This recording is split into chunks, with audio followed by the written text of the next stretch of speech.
ಅಖಂಡ ಭಾರತ ವಾಹಿನಿಯ ಸಮಸ್ತ ವೀಕ್ಷಕರಿಗೆ ನಮಸ್ಕಾರ. ಮತ್ತೊಂದು ವಿಡಿಯೋಗೆ ಸ್ವಾಗತ. ರಾಜ್ಯ ಬಿಜೆಪಿಯ ಜೊತೆಗೆ ರಾಷ್ಟ್ರ ಬಿಜೆಪಿಯೂ ಎಡವುತ್ತಿದೆಯಾ?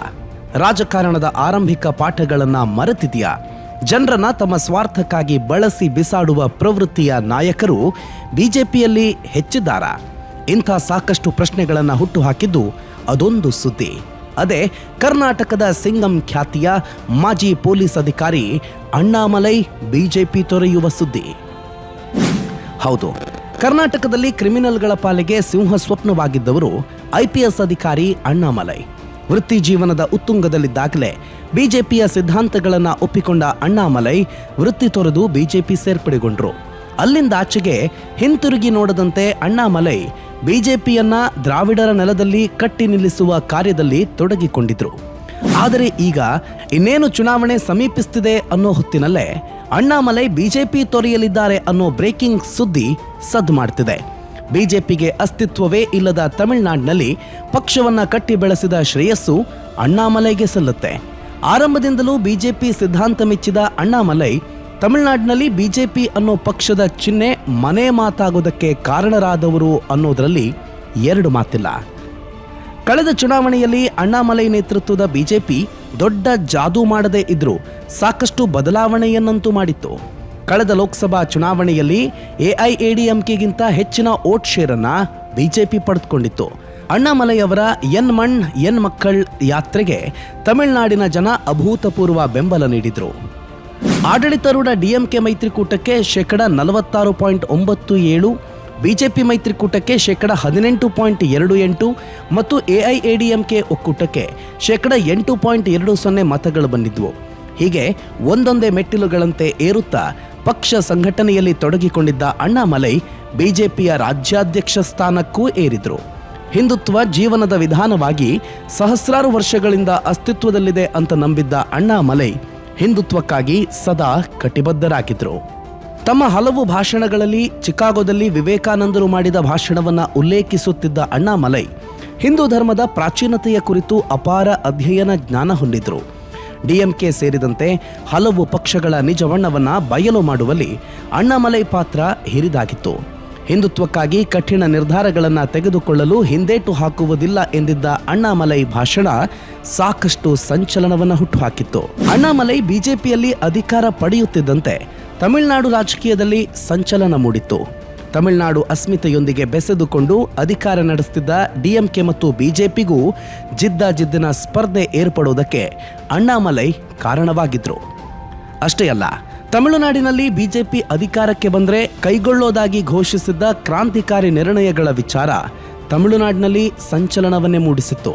ಹಿಂದೂ ದೇವಾಲಯಗಳ ಉಳಿವಿಗಾಗಿ ಪಣ ತೊಟ್ಟಿದ್ದ ಅಣ್ಣಾಮಲೈ ತಮಿಳುನಾಡಿನ ರಾಜಕೀಯದ ಅಸ್ತ್ರ ಹಾಗೂ ತಮಿಳರ ಅಸ್ಮಿತೆಯಾಗಿರುವ ಪೆರಿಯಾರ್ ಅವರ ಪ್ರತಿಮೆಯನ್ನೇ ತೆರವುಗೊಳಿಸುವ ಮಾತನಾಡಿದರು.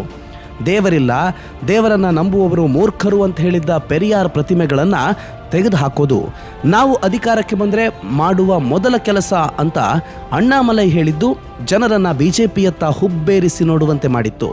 ತಮಿಳುನಾಡಿನಲ್ಲಿ ಬಿಜೆಪಿ ಅಧಿಕಾರಕ್ಕೆ ಬಂದ ನಂತರ ರಾಜ್ಯಾದ್ಯಂತ ಹಿಂದೂ ದೇವಾಲಯಗಳ ಮುಂದಿರುವ ಪ್ರಚೋದನಕಾರಿ ಘೋಷಣೆಗಳನ್ನು ಹೊಂದಿರುವ ಪ್ರತಿಮೆಗಳನ್ನು ತೆಗೆದುಹಾಕಲಾಗುವುದು.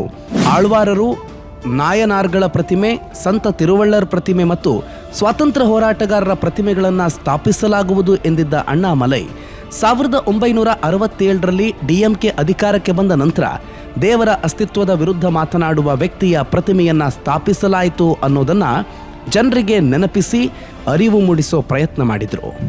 ಇಷ್ಟೇ ಅಲ್ಲ, ಬಿಜೆಪಿ ಅಧಿಕಾರಕ್ಕೆ ಬಂದ ನಂತರ ಹಿಂದೂ ಧರ್ಮದತ್ತಿ ಮತ್ತು ದತ್ತಿ ಇಲಾಖೆ ಇರೋದಿಲ್ಲ. ಆ ಇಲಾಖೆಯ ಕೊನೆಯ ದಿನ ತಮಿಳುನಾಡಿನಲ್ಲಿ ಬಿಜೆಪಿ ಅಧಿಕಾರಕ್ಕೆ ಬರುವ ಮೊದಲ ದಿನವಾಗಲಿದೆ ಅಂತ ಅಣ್ಣಾಮಲೈ ಹೇಳಿದ್ರು. ಹಿಂದುತ್ವ ಬೆಳೆಯುತ್ತಿದೆಯೋ ಇಲ್ವೋ, ಆದರೆ ತಮಿಳುನಾಡಿನಲ್ಲಿ ಬಿಜೆಪಿ ಬೆಳೀತಿದೆ ಮತ್ತು ಹೆಚ್ಚು ಮುನ್ನೆಲೆಗೆ ಬರ್ತಿದೆ ಅನ್ನೋ ವಾದಗಳು ಈಗ ಕೇಳಿ ಬರತೊಡಗಿದ್ದು ಅಣ್ಣಾಮಲೈ ಬಿಜೆಪಿಗೆ ಸೇರಿದ ಬಳಿಕವೇ. ಯುವ ಜನರಿಂದ ಅಣ್ಣಾಮಲೈಗೆ ದೊಡ್ಡ ಮಟ್ಟದ ಬೆಂಬಲ ಸಿಕ್ಕಿದ್ದು ಕೂಡ ಆಡಳಿತ, ಆರ್ಥಿಕ ನೀತಿ, ಭ್ರಷ್ಟಾಚಾರದಂಥ ವಿಷಯಗಳಲ್ಲಿ ಅವರು 50 ವರ್ಷಗಳ ದ್ರಾವಿಡ ಆಡಳಿತಕ್ಕೆ ಸವಾಲು ಹಾಕುವ ಧೈರ್ಯ ತೋರಿಸಿದ್ದಕ್ಕಾಯಿತು. ಇದೆಲ್ಲವೂ ಜನ ಬಿಜೆಪಿಯತ್ತ ಮುಖ ಮಾಡೋದಕ್ಕೆ ಪ್ರೇರೇಪಣೆಯೂ ಆಗಿತ್ತು. ಆದರೆ ಈಗ ಬಿಜೆಪಿ ಮತ್ತೆ ತನ್ನ ಕಾಲಿನ ಮೇಲೆ ತಾನೇ ಕೊಡಲಿ ಹಾಕೊಳ್ಳೋ ಕೆಲಸ ಮಾಡ್ತಿದೆ. ಎಡಪ್ಪಾಡಿ ಪಳನಿಸ್ವಾಮಿ ನೇತೃತ್ವದ ಎಐಡಿಎಂಕೆ ಜೊತೆಗಿನ ಮೈತ್ರಿಗೋಸ್ಕರ ಪಾರ್ಟಿಯ ಫೈರ್ ಬ್ರ್ಯಾಂಡ್ ಅಣ್ಣಾಮಲೈ ಅವರನ್ನೇ ಬಿಜೆಪಿ ಮೂಲೆಗುಂಪು ಮಾಡ್ತಿದೆ. ಇದರಿಂದ ಬೇಸತ್ತ ಅಣ್ಣಾಮಲೈ ಪಕ್ಷ ತೊರೆಯುವ ಚಿಂತನೆಯಲ್ಲಿದ್ದಾರೆ ಅಂತ ಹೇಳಲಾಗಿದೆ. ಇದಕ್ಕೆ ಪೂರಕ ಎಂಬಂತೆ ಅಣ್ಣಾಮಲೈ ಯಾರನ್ನೂ ಬಲವಂತವಾಗಿ ಪಕ್ಷದಲ್ಲಿ ಉಳಿಸಿಕೊಳ್ಳುವುದಕ್ಕೆ ಸಾಧ್ಯವಿಲ್ಲ ಎಂದಿದ್ದು ಪುಷ್ಟಿ ಒದಗಿಸುವಂತಿದೆ. ಮುಂದಿನ ವರ್ಷ ತಮಿಳುನಾಡಿನಲ್ಲಿ ವಿಧಾನಸಭಾ ಚುನಾವಣೆ ನಡೆಯಲಿದೆ. ಇದಕ್ಕೆ ಪೂರ್ವಭಾವಿಯಾಗಿ ದ್ರಾವಿಡ ಪಾರ್ಟಿಗಳು ಭರ್ಜರಿ ತಯಾರಿ ನಡೆಸುತ್ತಿವೆ. ಬಿಜೆಪಿಯು ಎಐಎಡಿಎಂಕೆ ಜೊತೆ ಮೈತ್ರಿ ಮಾಡಿಕೊಂಡಿದೆ. ಇದುವೇ ಎನ್ಡಿಎ ಮೈತ್ರಿಕೂಟಕ್ಕೆ ದೊಡ್ಡ ಹಿನ್ನಡೆಯಾಗುವ ಸಾಧ್ಯತೆ ಇಲ್ಲದಿಲ್ಲ ಅನ್ನೋದು ಸದ್ಯದ ಗ್ರೌಂಡ್ ರಿಯಾಲಿಟಿ. ಯಾಕೆಂದ್ರೆ ಎಡಪ್ಪಾಡಿ ಪಳನಿಸ್ವಾಮಿ ಬಿಜೆಪಿ ನಾಯಕರನ್ನ ವಿಶ್ವಾಸಕ್ಕೆ ತೆಗೆದುಕೊಂಡು ಕೆಲಸ ಮಾಡ್ತಿಲ್ಲ ಅನ್ನೋದು ಕಮಲ ಪಾಳೆಯದ ನಾಯಕರ ಬೇಸರಕ್ಕೆ ಕಾರಣವಾಗಿದೆ. ಇದೇ ಕಾರಣಕ್ಕೆ ಅಣ್ಣಾಮಲೈ ಪಕ್ಷದಿಂದ ಹೊರ ನಡೆಯುವ ತೀರ್ಮಾನ ಮಾಡದಂತಿದೆ.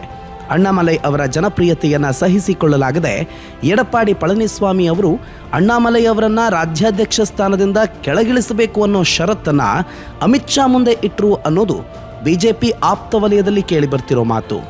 ರಾಜ್ಯಾಧ್ಯಕ್ಷ ಸ್ಥಾನದಿಂದ ಕೆಳಗಿಳಿದ ನಂತರ ಅಣ್ಣಾಮಲೈ ಹಿಂದಿನ ರೀತಿಯಲ್ಲಿ ಸಕ್ರಿಯವಾಗಿಲ್ಲ ಅನ್ನೋದು ಅವರ ಅಭಿಮಾನಿಗಳಿಗೆ ಬೇಸರ ತರ್ತಿದೆ.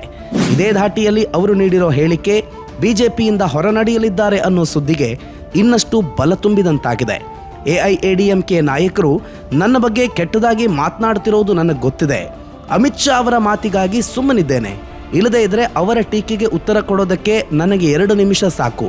ಬಿಜೆಪಿ ಶುದ್ಧ ರಾಜಕೀಯದ ಭಾಗವಾಗಿ ನಾನು ಮುಂದುವರಿತೀನಿ. ನನ್ನ ಆತ್ಮವಿಶ್ವಾಸಕ್ಕೆ ವಿರುದ್ಧವಾಗಿ ನಾನು ನಡೆದುಕೊಳ್ಳುವುದಿಲ್ಲ. ಯಾರನ್ನೂ ನೀವು ಹೆಗಲ ಮೇಲೆ ಗನ್ ಇಟ್ಕೊಂಡು ಪಕ್ಷದಲ್ಲಿ ಮುಂದುವರಿಯುವಂತೆ ಒತ್ತಾಯಿಸೋದಕ್ಕೆ ಸಾಧ್ಯವಿಲ್ಲ.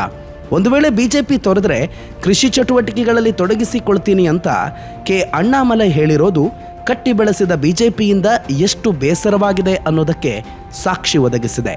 ಒಂದೊಮ್ಮೆ ಬಿಜೆಪಿ ನಾಯಕರು ಈಗಲೂ ಎಚ್ಚೆತ್ತುಕೊಳ್ಳದೆ ಇದ್ರೆ ತಮ್ಮ ಪಕ್ಷವನ್ನ ವಿಸ್ತರಿಸಲು ದುಡಿದ ಒಳ್ಳೆ ನಾಯಕನನ್ನ ಹಾಗೂ ಹಿಂದುತ್ವಕ್ಕಾಗಿ ಮಿಡಿಯುವ ಶಕ್ತಿಯೊಂದನ್ನ ಕಮಲಪಾಳೆಯ ಶಾಶ್ವತವಾಗಿ ಕಳೆದುಕೊಳ್ಳಲಿದೆ ಅನ್ನೋದೇ ಸದ್ಯದ ಕಹಿ ಸತ್ಯ. ಮತ್ತೊಂದು ವಿಡಿಯೋದ ಜೊತೆಗೆ ಮತ್ತೆ ನಿಮ್ಮ ಮುಂದೆ ಬರ್ತೀವಿ.